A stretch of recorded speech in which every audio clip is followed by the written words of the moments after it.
Welcome to my vlog. Hello everyone. Andito kami ngayon sa Israel at papasok kami dito sa may kung saan naganap ang Last Supper. Ngayon ko ito ibablog kasi this is the good time for this vlog na araw ngayon ng Holy Week. Kaya dito kami napunta dito sa may kung saan nag-last supper sina Jesus and the 12 apostles. Ang ganda ng pakiramdam na nandito ka at na-experience mo yung na-experience namin yung nangyayari nung si Jesus ay nandito pa sa lupa. Dito yung place kung saan talaga naganap yung Last Supper. Pero syempre, inayos na nila at ginawa na nilang itong magandang building. Pero dito siya naganap.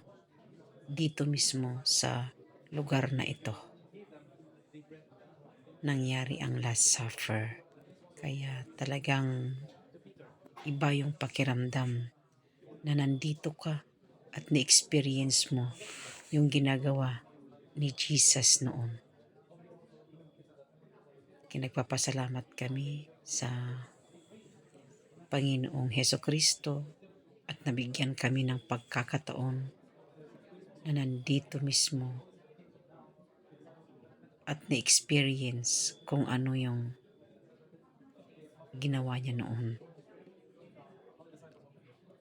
Kaya ito, ini-explain ng aming tour guide yung naganap at nangyari dito sa lugar na ito kung saan nangyari yung Last Supper.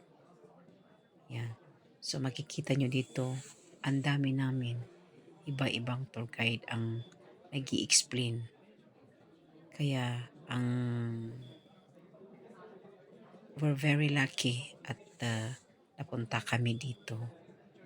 Ang daming tao araw-araw dito na nagpupunta at may experience kung ano yung pinagdaanan ni Jesus nung siya ay nandito sa ibabaw. At dahil Holy Week na ngayon, kaya ko ito iba-vlog para mapanood at makita nyo kung ano talaga yung nangyari nung nandito pa si Jesus sa ibabaw ng lupa. Kaya dito mismo sa lugar na ito nangyari yung Last Supper. Ang dami namin, everyday na ganito ang tao.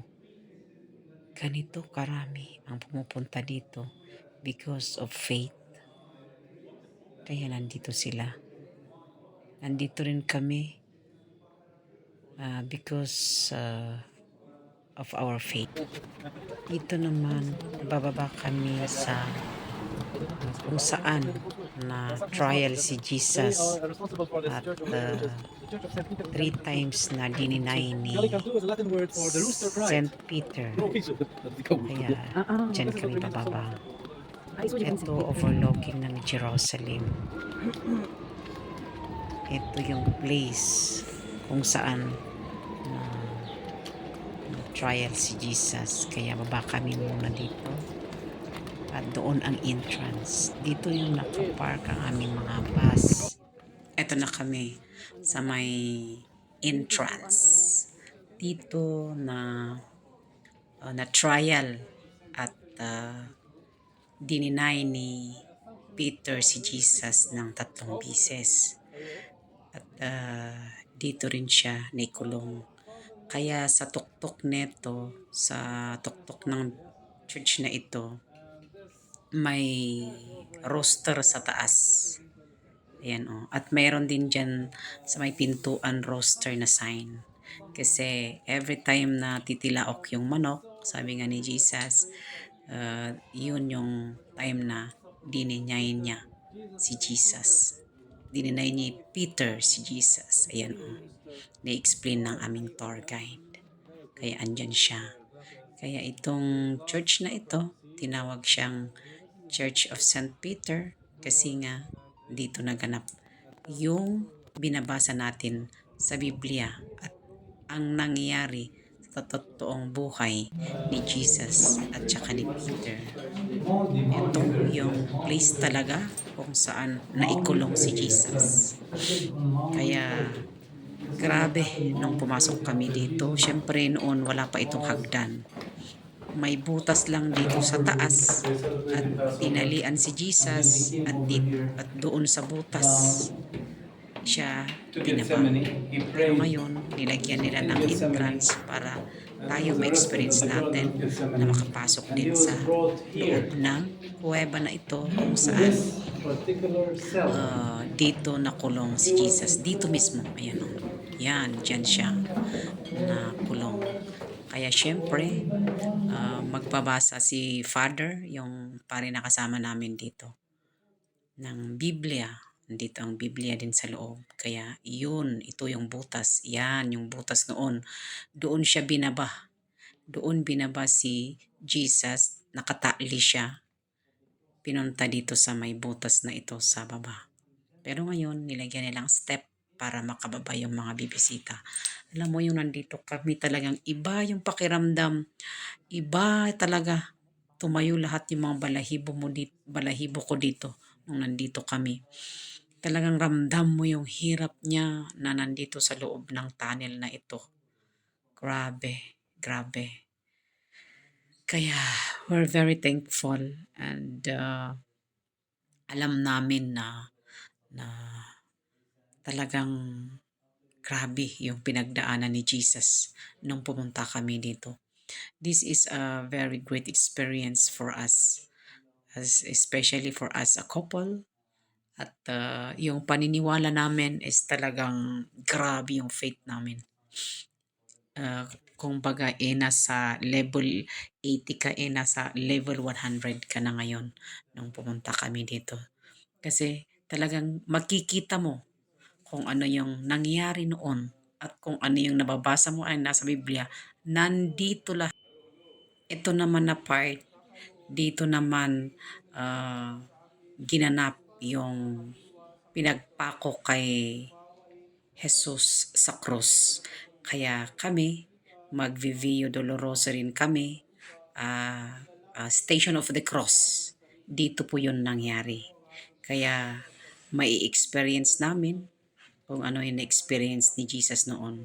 Kaya kami kukuha din ng cross at ilalagay din namin ito sa aming balikat at pasan-pasan din namin na aakyat hanggang doon sa taas kung saan siya nailibing. So, sa mga iba dyan na nagsasabi na hindi totoo, totoo po ito. Ito na siya. Mag-i-start na kami ng Via Doloroso. Iyon ang tawag dito sa Israel. At sa atin naman ay Station of the Cross. Yan po. So, para ma-experience namin ang ginawa ni Jesus noon, gagawin din namin ngayon. Dito yung place talaga. Kaya market ito noon kasi nga ang nasa Biblia is binabato si Jesus ng mga tao, ng mga gulay, kung anong gulay. Hanggang ngayon, market po ito. Kaya ang dami pong tao dito. Marketplace ito. Dito nag-fall si Jesus. Dito sa place na ito, dito nag-fall si Jesus. Kaya nung sinabi ng tour guide na dito siya nag-fall, tumayo na ako doon. Doon mismo sa place na iyon. Talagang tinayuan ko siya. Kaya yan, and every couple, and every station, nag-Station of the Cross kami. Hawak-hawak namin yung cross. Talagang iba ang pakiramdam. Ito, nagbabasa na ako dito.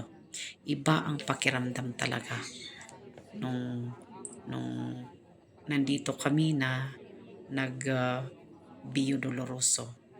Kaya grabe ang experience namin dito. sa lugar na ito.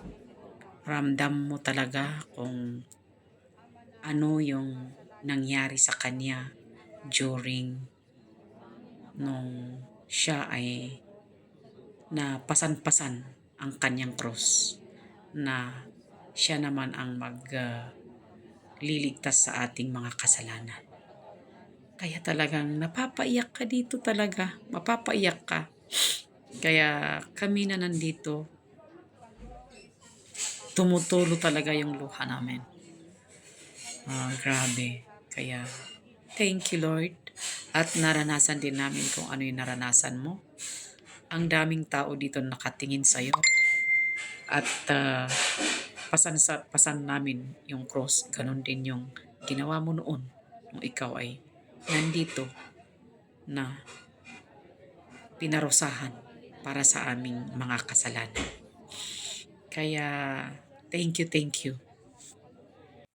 Dito na kami lumusot papunta doon sa Mount Golgotha at sa libingan ni Jesus. Kasi nga medyo may mga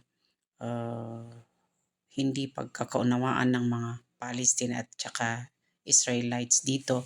Kaya may mga bakod-bakod sila hanggang ngayon. Kaya dyan na kami lumusot. Medyo na anuhan yung ibang daanan. Kaya yan, dito na kami lumusot. Makikita mo talaga yung mga kwan dito, yung mga tawag dito, yung mga daanan, ay yung mga ano, talagang pababa ka doon sa ilalim. Yun yung kwan nila talaga noon. Parang cave sa ilalim ng ano, sa ilalim ng lupa. Yan yung mga bahay nila noon kasi dito sa Israel. Kaya yung bahay nila Jesus sa ilalim din ng kwan ng lupa. Ang ganda kasi ng kwan nila dito, ng mga bato nila, parang marmol. Lahat ng kwan dito. Kaya dito na kami dumaan, nag-shortcut na kami kasi nga yung dati na pinag-ano ng Via Doloroso, may bakod na. Kaya yun, dito na kami dumaan. Eto na kami.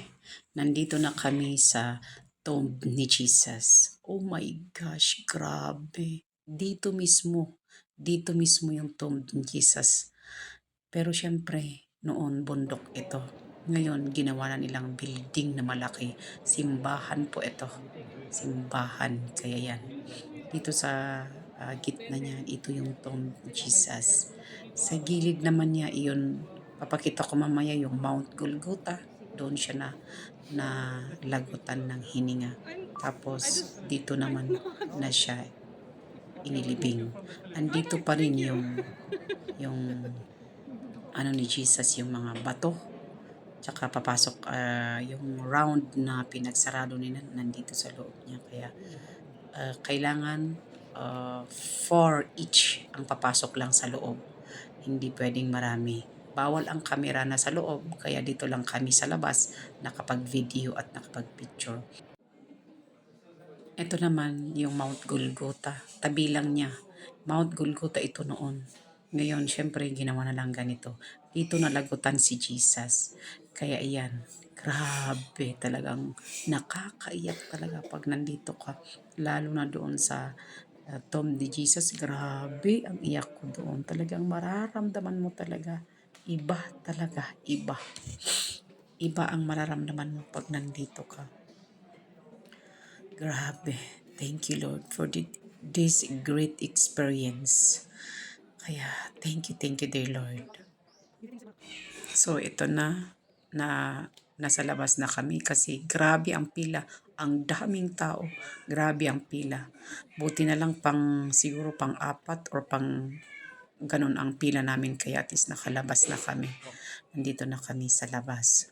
Thank you Lord for this experience. At least naranasan namin kung ano yung naranasan mo kung ikaw ay naghihirap dito sa mundo.